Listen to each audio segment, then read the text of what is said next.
Hello, this is the second video of the chapter System of Particles and Rotational Motion.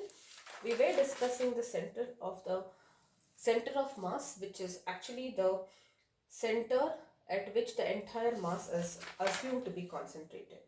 Okay, as if the mass was squeezed to form a point mass with the same mass. Right, so we have understood how to find the center of mass for different situations when it is in 1D, 2D, 3D. Now let us try to find the center of mass of closely packed particles. Okay, so when I say closely packed particles, okay, it means it is a continuous body. It is not like it is distributed, one point mass, one point mass, one point mass, one point mass. Continuous body. Like maybe this pen, it's a continuous body. You can see point masses everywhere. Alright, so what do we do in such cases? We will subdivide the body. Okay, so let us say you have some body like this. We will divide it into n elements, n parts you can say.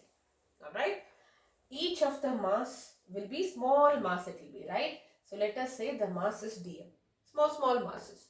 Okay, small mass, dm, dm, dm, and so on. All right, and what will be the x coordinate of that? Okay, now yes, so you have an object which is made up of many such masses which are called as dm.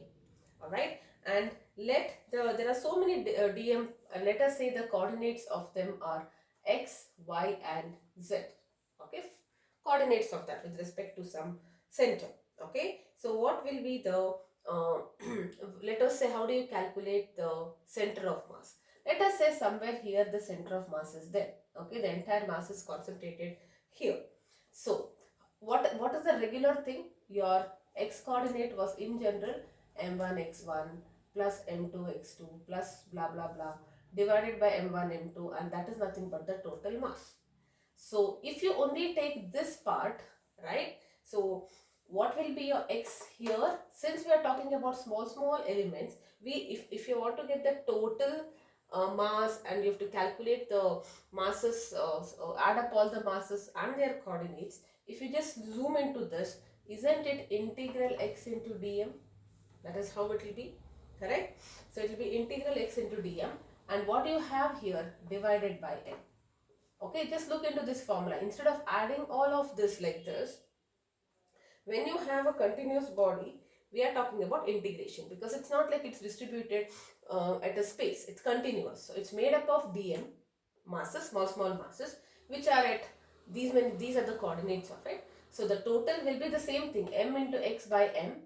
Okay, so m into x by m. That's all. Correct. So I can take 1 by m outside because total mass is constant. So it will be integral x into dm. Correct. So that's all you have to do. Similarly, y will be 1 by m into integral y dm, and z will be 1 by m into integral z dm. So what is this x, y, and z capital? Let us say this is the center of mass. They are the coordinates of this. Okay, so I get the x, y, and z coordinates of the center of mass using this formula. Right? Now, if you want to write in vector notation, how do you write it in vector notation? Remember, it was r vector. What is this r vector? PV vector. Let us say somewhere here is the origin. This is your r vector, position vector of this. It will be 1 by m into r vector dm. What is this small r vector? Small r vector is the individual vectors. Let us say this is dm, this is r1 vector, another dm, r2 vector, and so on. Okay, r2 vector. Okay, so this is how it is. Alright, in the vector form. See, in the numericals, you just have to integrate. That's what you need to remember. Alright, yes. Alright, so there's one derivation which you should know. That is, how do you find the center of mass for a uniform rod? Okay, so center of mass for a uniform rod whose length is L. Alright, so that is given to you. So let us say I have a uniform rod like this, whose length is L, okay, and let the mass of this rod be M, okay, and see, origin is as per me, okay, I can choose whatever I want, right? So I will choose this to be the origin. Okay, so this is my y-axis, and wherever the rod is lying, this I will choose to be the x-axis, because it's becoming easier for me to choose it that way. Okay, and what I will do here is, since it's a continuous body, I will take a small element dx, right? So width is dx, so I will consider a small element whose width is going to be dx. Dx is the width of this from the origin. Alright, fine. So what will be the mass of this element? Mass of dx element will be, see, for the whole rod, which is whose length is L, mass is M. When the width is this much, what will be the mass? Okay, so isn't it M by L into dx? That's how exactly you get it. M by L into dx. M by L into dx. Okay, this will be the mass. Now let us say I have the center of mass somewhere. I don't know. I'm just calculating this one to be the center of mass. Okay, so let us say this xcm is the distance of the center of mass of the rod from the origin. Correct? So what will you use the formula? xcm is nothing but 1 by m. Remember, the x coordinate of it is nothing but integral x dm. This was the formula. But what is the limit from 0 to L? This will be the limit. Total, I have to integrate from 0 to L, because that's the dimension of this, right? So, and what is your x? Yes, dm I have calculated, right? So it is 1 by m integral 0 to L x. What is this dm? I have just found it out like this. M by L into dx. This part I will be substituting it here. Okay, now this 1 by m is outside. M by L will come out, right? And this will be equal to 0 to L, L dx. And M is getting cancelled. You just have, okay, this is 1 by L into, what is the integration of x? X is x square by 2, and then you put the limit L to 0, and what it will be? 1 minute, 1 by L it is, sorry, yes. Okay, so you have 1 by L into L square by 2, which will be L by 2. Alright, now if you find YCM, it will be again 1 by M integration of, let me write it first, this is the formula, integration of y into dm. Alright, what will be the y coordinate of this? Since the rod is on the x-axis, can I say its y coordinate is 0? So that is why this will be straight away 0. Because I have, if the rod was here and my origin was here, it would have a y coordinate. But because I've chosen it this way, it's very convenient. Correct? So now we say, in what is the final thing? Center of mass for a rod whose length is L is nothing but L by 2. What is the meaning of this? It is actually at the midpoint. Most of the center of masses for geometrical symmetrical objects will be at the center. Okay, now if you take a square, it will be at the center of a square. If you take a sphere, it will be at the center of the sphere. Similarly, if I take a triangle, it will be at the centroid. We have discussed that, right? So it will be at the geometrical center in if it is symmetrical. Alright, so that this derivation is there in your textbook. That's why I just did this. We can actually prove the derivation. Everywhere you are going to use this formula. Alright, you are going to use this formula, substitute Tm. That's how we, if they ask you any shape, that's how you are going to find the center of masses. But you just have to know this. There is a list of all the center of masses which you might have to know, just so that it will be helpful when you do sums. Alright, so maybe I will just give that list to you, and then we should be good enough to do some questions on center of mass. Okay, so let us talk about cone and hemisphere. So center of mass for a solid hemisphere. You know what is the meaning of solid hemisphere? Okay, so this is a hemisphere. If it is filled, what it will be? It will be 3r by 8. Okay, so r is the radius. If it's hollow hemisphere, okay, wherein it is empty inside, it will be r by 2. That will be the uh, radius by 2, radius of the hemisphere by 2. Let us talk about, only you have to remember this in case they ask you. Solid cone like this will be h by 4, where h is the height of the cone. Okay, it will be on this axis, but what height is what? It is h by 4. And if it is hollow cone, it will be h by 3. Okay, now how did you get all this? You use the same thing in 1 by m integral x dm. That's what we did. Okay, or y dm, whatever was required. Okay, so yes, let's take up some questions so that you understand this topic better. Yes. Okay, so there are three particles.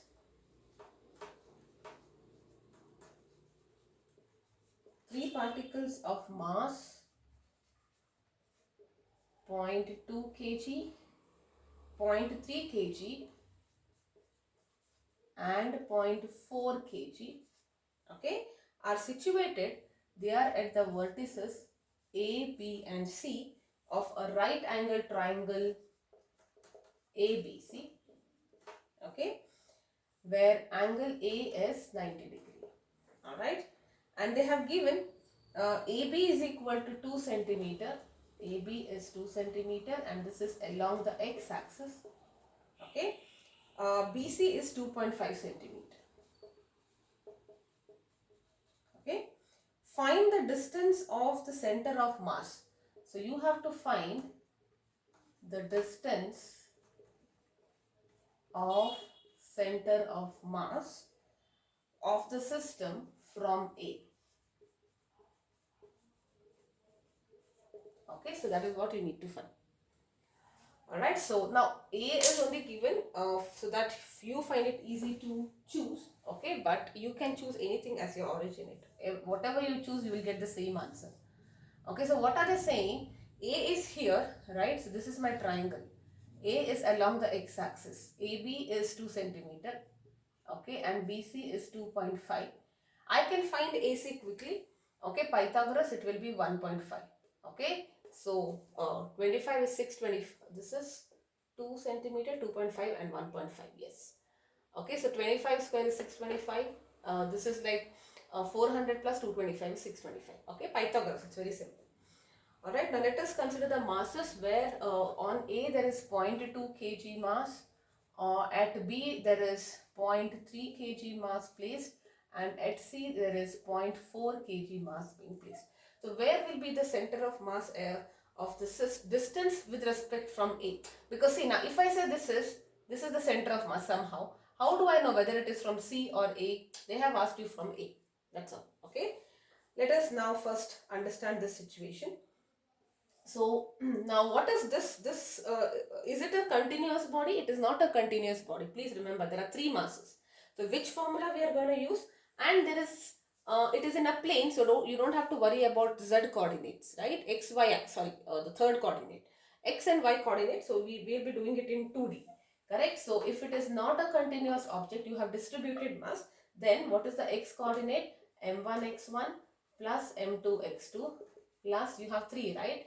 m3 x3 divided by m1 plus m2 plus m3.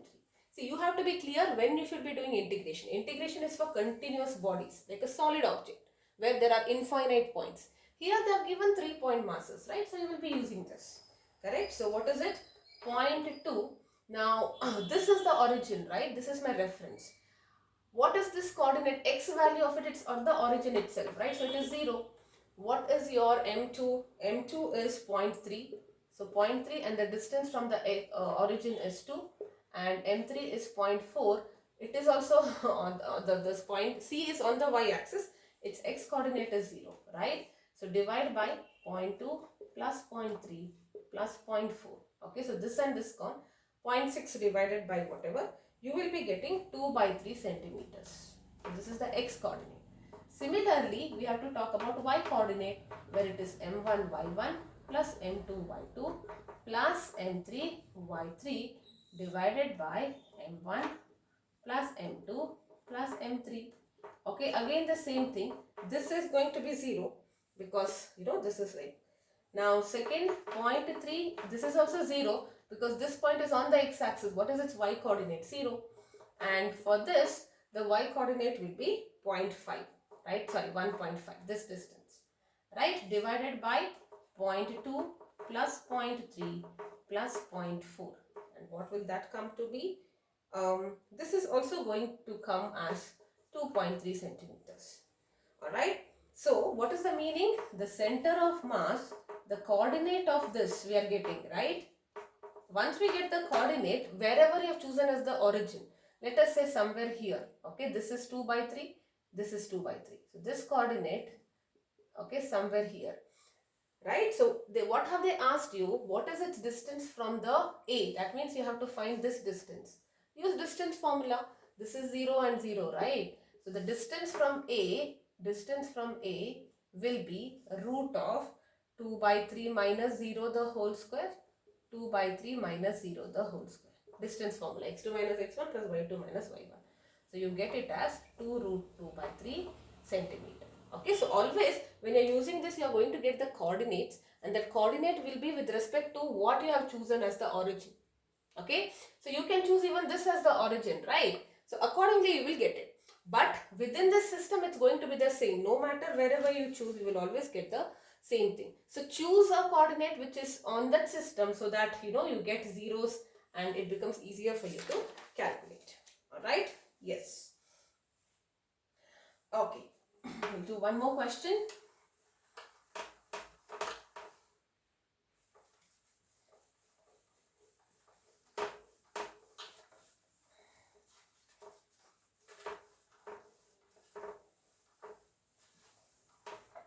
Okay, so this is a beautiful question. You have to find, this is like a derivation rather than a numerical. Center of mass of a triangular lamina. Okay, what is the meaning of lamina? Lamina is something which is planar in nature with a small thickness. Okay, like this book. Okay, I can consider it to be a lamina. Very, very thin, it's like, that can be considered as a lamina. So you have, it's nothing but a 2D plane you can visualize. So you have to find the center of mass of a triangle. Alright, let us say the vertices of this is L, M and N. Now I had told you this, if you remember. It will be along the centroid. Geometrical center is nothing but the centroid.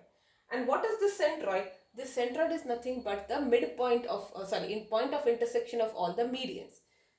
Okay, but I will tell you how do we get that. Okay, now you have this triangular, we will go step by step. It is a continuous body, right? So how do we do this? This may be divided into narrow strips. Let us divide it into small strips like this. Okay, many strips like this. We are going to divide this into many strips like this, which is parallel to the base. You can divide it like this also. For now, I will just divide it like this. Now, if you are concentrating on each strip, okay, for each strip, by symmetry, okay, where will be the center of mass? The center of mass will be at its midpoint. I told you. So it will be here, midpoint.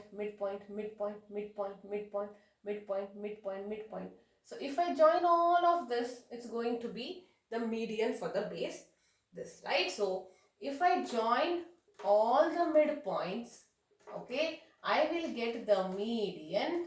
Let me name this as P, okay, median LP. What is the meaning of this? This and this. P is also the midpoint of MN. Median, line joining the midpoint of a set to the opposite vertex. Correct?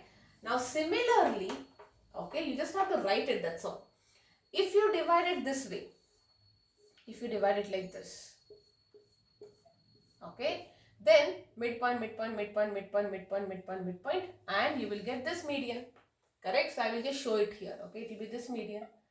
Similarly, if you divide it like this, which is the other way I have to divide, like this. Correct? If I divide it like this, again midpoint, I'll get this median. Correct? So where are all the medians joining? That is nothing but the centroid. So how do we write? Similarly, the center of mass, Okay. How do I write it? Yeah, see, it is like if you divide it like this, we are arguing that it lies here. If you are dividing it like this, we are saying it is lying here, correct? So similarly, center of mass, let me name it Q and R, can lie on MQ also and NR also. See, what I am trying to say here is, we assume we are going to divide it like this, and we are saying that the center of mass should lie in this line, somewhere along this line. Okay, it may be here, it may be here and all that. But why should I do it this way? I can divide it like this. Then I will say it is on this line. Then I will say it is on this line. So if it has to be on all the three lines, that means it has to be the point of intersection. Correct? Which means that the center of mass is on the point of intersection of all the medians. Correct? And what is this called? This is nothing but the centroid of the triangle. Right? So that is why it is at the centroid. And how do you calculate the centroid? Remember the formula for this. If you say this is x1, any one, okay, x1, y1, x2, y2, x3, y3. Again, choose a origin which is like, one of them is, the origin is on one of the vertices. So it will be x1 plus x2 plus x3 by 3. This is the formula for centroid. Remember, y1 plus y2 plus y3 by 3. This is something we had done in your grade 10. This year, even in coordinate geometry, you'll be learning this. Okay, so if you have a triangle with the vertices x1, y1, x2, y2, x3, y3, the centroid is given by this coordinate. Add all the x coordinates by 3, add all the y coordinates by 3. That's it. Alright? Yes. Okay. Now, if I think this much, if you understand, you should be doing this, just a direct substitution. I have done 2 questions from your textbook. You can look at more questions and then get back to me if you have any doubts. Alright, so let's now move to the next topic, which is the explanation for the motion of center of masses. Now just now we understood that we took a stationary object, right? Explanation for the motion. Now the center of object is moving. Okay, let us understand what is happening in this case. What is the meaning of this? You have an object. You know its center of mass. Let me say there is a triangle. You know it's at the center. What if I throw it? It might follow a straight path. It might rotate. It might, whatever path it is. Alright. Now the center of mass will also move, right? We are trying to find what happens when the center of mass is moving. That means when the object is moving. Correct? Now what are we saying? Let the position vectors, okay, let the position vectors of a system of particles be, okay, now let us say system of particles whose masses are m1, m2 up to mn. Okay, I have many small masses, and let their position vectors be r1 vector, r2 vector, r3 vector up to rn vector. What is the meaning of that? Okay, I have many masses, m1, m2, okay, and somewhere I have the origin. So this is r1 vector, okay, r1 vector, and this is r2 vector. That is what it means. Alright. Now, the position, and this system will have some center of mass. Let us say the center of mass is here, somewhere here. Alright. So let us say what was our denotion for the center of mass? The position vector is given by r. Okay, so for the center of mass, the position vector is given by capital R vector. This is how we have been denoting all this file. Correct? Then from the definition, what was the definition of center of mass? If you remember, R was equal to sigma. Okay, remember it like this: m1 r1 vector plus m2 r2 vector. Sorry, r square only I am writing from now. That type. Okay, r3 vector divided by m1, so on, m1, m2, and so on. This is how it was. Correct? So I can write it this way, or this denominator, what is the summation of all the masses? It's the total mass of the system. So I can write it like this. Correct? So if I cross multiply, what do I get? M into r vector is m1 r1 vector plus m2 r2 vector plus m3 r3 vector and so on plus mn rn vector. This is what I'll be getting. Alright. Now what we do here is, first I will derive this, then I will tell you the summary of this. Okay, so if you differentiate, okay, now what we do, you differentiate this with respect to time. Okay, what will you get? M dr, m is constant mass, right?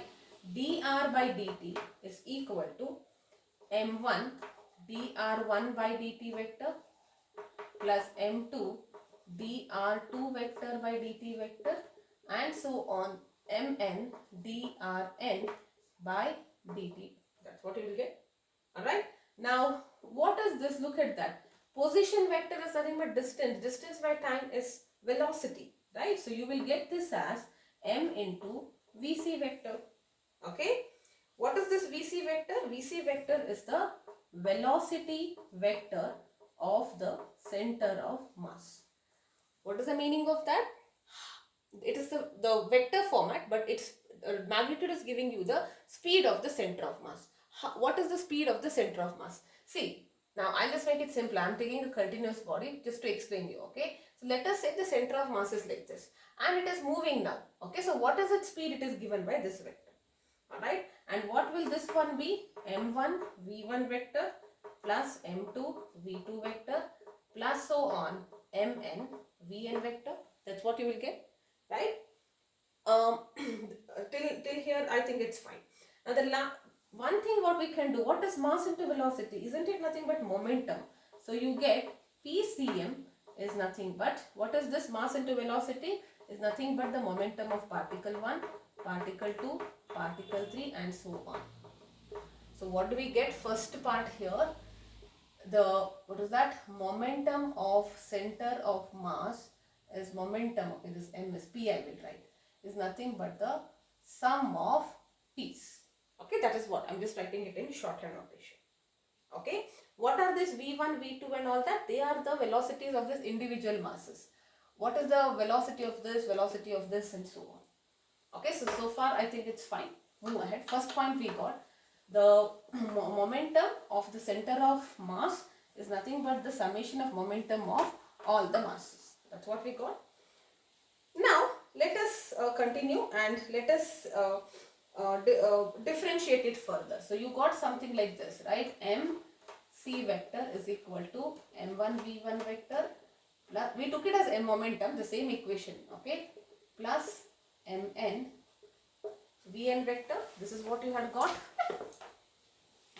Yes. Alright, so this is what you had got. So now what you do, again you differentiate with respect to time. Alright, so if you differentiate, now yeah, maybe I can write it here. Okay, so momentum of center of mass is equal to like this. I will forget the vector and all that for now. Alright, that doesn't mean, okay, don't do this. Velocity of center of mass is not equal to this, because look at that. Alright, so, and you don't think that it is same. You cannot get the velocity directly. This is the formula. If you want to get the velocity vector, you have to divide by m here. That's all. It is like the x format. Alright. Similarly, acceleration of center of mass is also not equal to a1, a2. For these two, it resembles that x and y coordinate. Remember, it is m1 x1 plus something something. Here, it will be, velocity will be m1 v1 divided by m. That's what you get, right? Only for momentum you can add them. Please remember this. Okay, so velocity we got it. Now let us differentiate with respect to time again. So you will get dvc by dt is equal to m1 dv1 by dt and so on. Okay, mn dvn by dt. What is rate of change of velocity? It is nothing but acceleration, right? I will write it as AC. Okay, so this is m1 a1 plus mn an. Okay, so velocity, you just compare these two, this one and this one. If it is v here, I will have v here, AC here, AC here. Total is momentum. So momentum of the center of mass is summation of momentum. If you want to find the velocity of the center of mass or acceleration of the center of mass, you have to use this. Okay, so yes, where AC is the acceleration of the center of mass, the center of mass is moving, what is its acceleration in the vector form, and a1, a2, a3 vectors are the acceleration of the individual masses. Alright, now if you apply Newton's second law, we are trying to understand this explanation, right? So three things you have to know, okay? One is this formula, one is this, and one is this. You have to know how to find the momentum of the center of mass, velocity of the center of mass, and acceleration of the center of mass. Now, from Newton's second law, what is Newton's second law? F is equal to ma. So, if I am talking about particle whose mass is m1, okay, what will be the force acting on it? Isn't it m1 into a1, a1 vector? Let me write it. It's in the vector form. Correct? Similarly, m2 will be f2. The force on m2 will be f2. That is m2 into a2 vector, and so on. Correct? So, you know that just now I have derived this, right? Mass into acceleration is nothing but this part. Okay, I'm just gonna write this same equation here, blah blah. Okay, now what is this? I just now wrote it as F1, right? So I can say that the external force, all the forces, if I add, okay, if I add all the forces, what are these forces? Forces acting on individual particle. Okay, this is having 2 Newton, 3 Newton, 4 Newton. If I add all the sources, I will get the sum of all external forces acting on the particle of the system is nothing but the total force which is acting on the center of mass. Right? And that's the reason this is the actual proof for all the Newton's law questions that you have done. Okay? So remember, see, if you had an object like this, you apply a force of 5 Newton. Okay, the mass is 2 kg. What will be its acceleration? F is equal to mass by, you used to calculate it like this, right? F is equal to ma, A is equal to 5 by 2. All that we did, right? Actually, why did we do that? See, it is made up of different particles. Do you know the force on each particles here? No. Alright. I know on this net object it is this force. This force will be individually distributed here. And let us say the center of mass is here. Alright. Because the summation of forces of all the particles is the force acting on the center of mass, we could actually go ahead with the way we were doing so far. What is the meaning of that? We never bothered in Newton's law of work power energy. We never treated a point mass to be different from a continuous object. Why? Actually, a continuous object is made up of different point masses. Correct? Why it was not required is because of this. If I say there are 100 particles, there are 100 forces. If I sum all of that, it is the total force acting on the center of mass. Correct? So whatever force whatever is the force which is being exerted on this object, this force is nothing but the force which is acting on the center of mass. And we are just understanding it like this, that we are squeezing this into a point mass whose weight is going to be 2 kg, whose force is also 5 Newton. So it will move with this acceleration. Okay, so that it's very simple. Alright, see, actually, the everything is from point masses, right? So if you have a bigger object, you should look at it from the particle perspective, small masses perspective.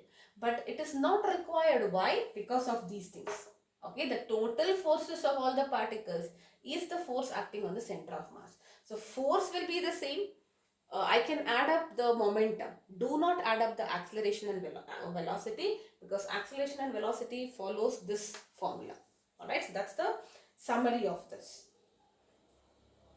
Alright, yes. Okay, so that is the explanation. I don't think they'll give you theory-based question from this topic. You only have to remember these two for numericals. Very, very important. This part, this formula, momentum formula and force formula. Alright, yes. Okay. Let us probably understand the effect of internal forces on the motion of center of mass.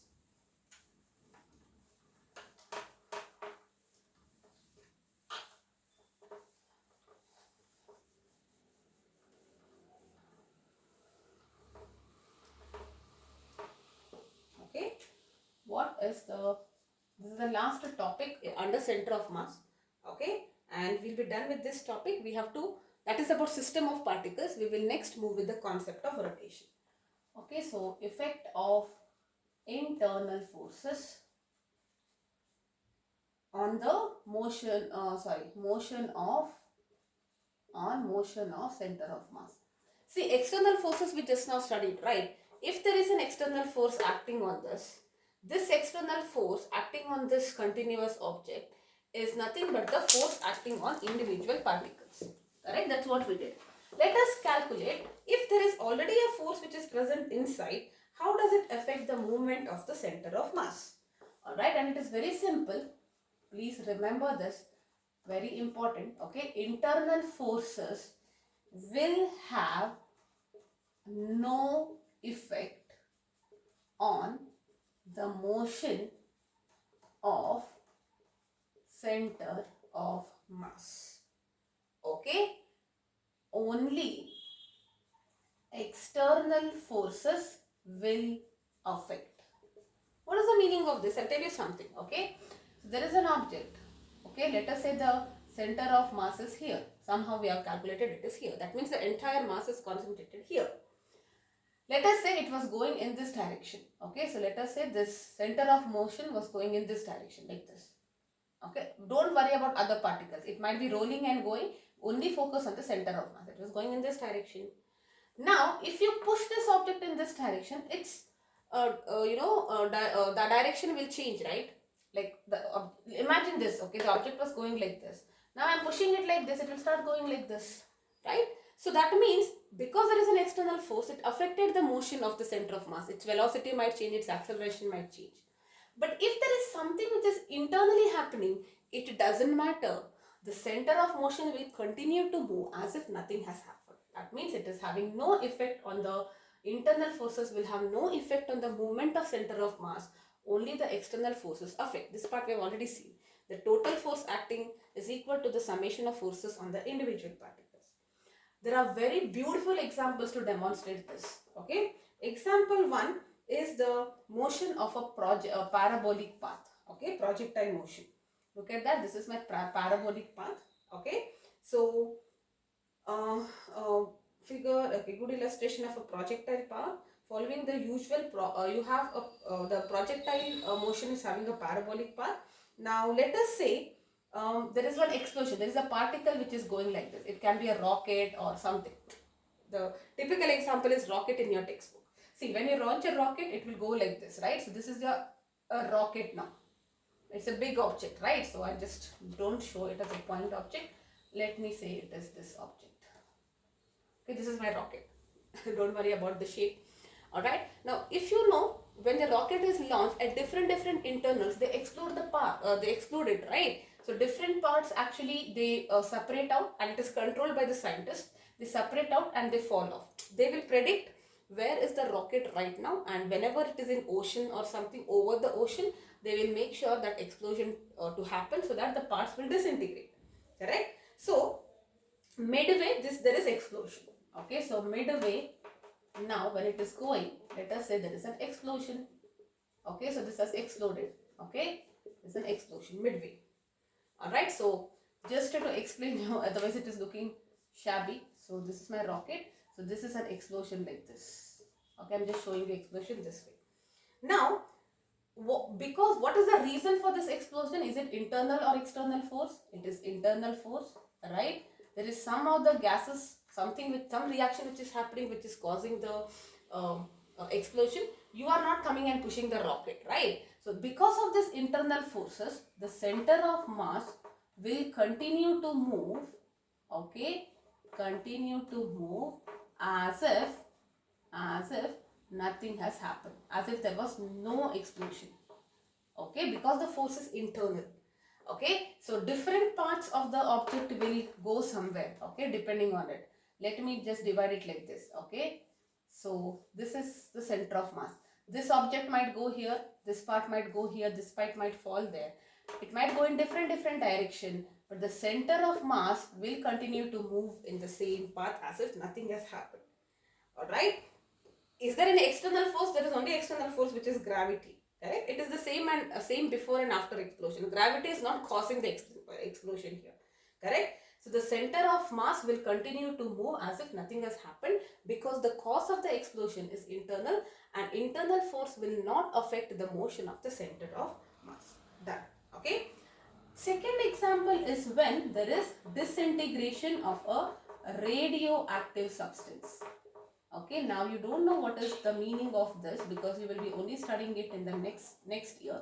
Okay, but understand, we call, I'll just take 2 minutes to explain what is the meaning of a radioactive substance. The example is radium, uranium, all the heavy elements. There are 108 elements. If you go down the periodic table, they are all heavy elements. They are what we call as radioactive. What is the meaning of that? These elements, they are unstable because of their mass. Imagine a bulky person, okay, he's not at all stable, all right. But the thing is, we do not know when, what can happen. At some time instant, maybe it will take 1 year, 2 year, or even 15 years, it's all fine. Randomly, it starts exploding into smaller particles. This is something which is unpredictable.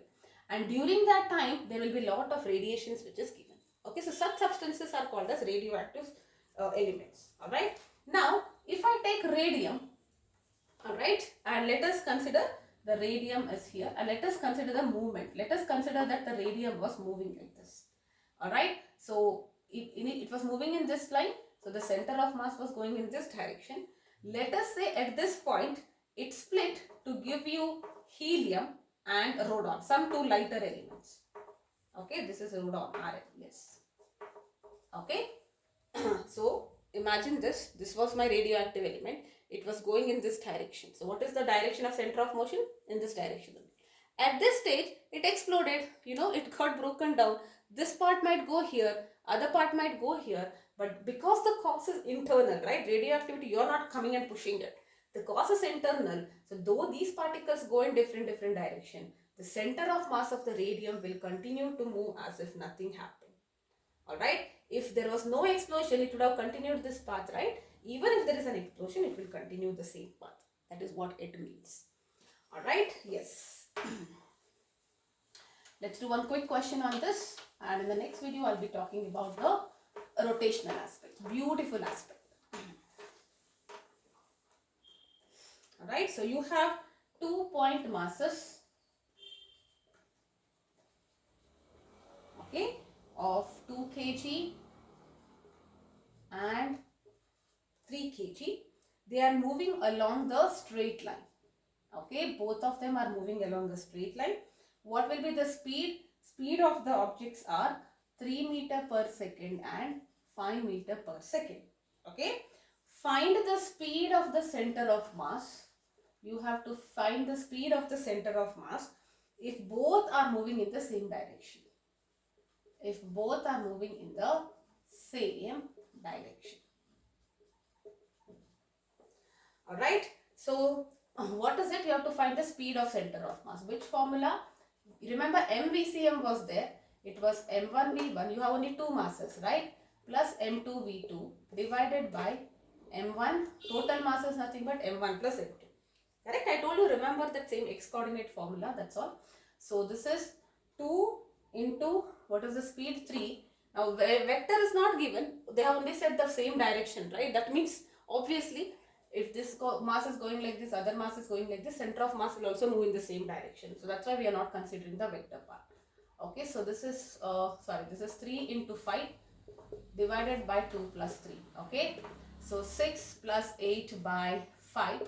Okay, so you will get, 6 plus 15, right? Yes, 21 by 5. So you'll be getting 4.2 meter per second. Alright, so these are some easy peasy questions. Okay, they can ask you acceleration also. They might give you the acceleration of individual particles and all that. Alright, so that's it. In the next video, this is the initial intro to your one big concept, that was center of mass. Next we will be talking about concept of rotation. Again we will revisit the rotational basics like angular displacement, angular velocity, and then relationship between angular and linear. And then we will talk about a very important concept called as torque. Okay.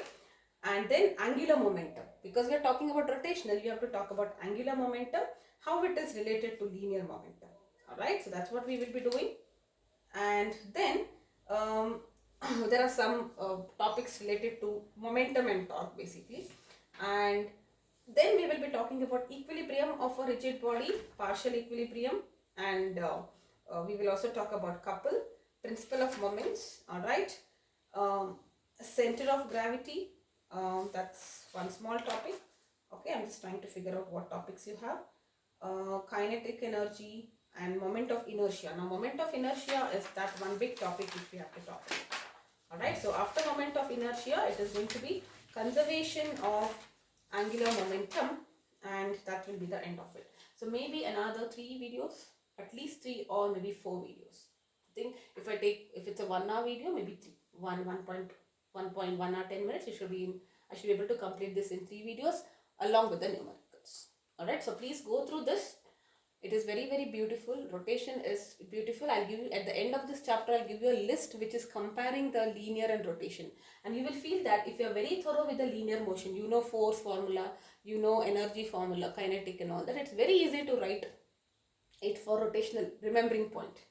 All the derivations will be doing, but how to remember, it's very, very easy. Alright, yes. Okay, bye-bye for now.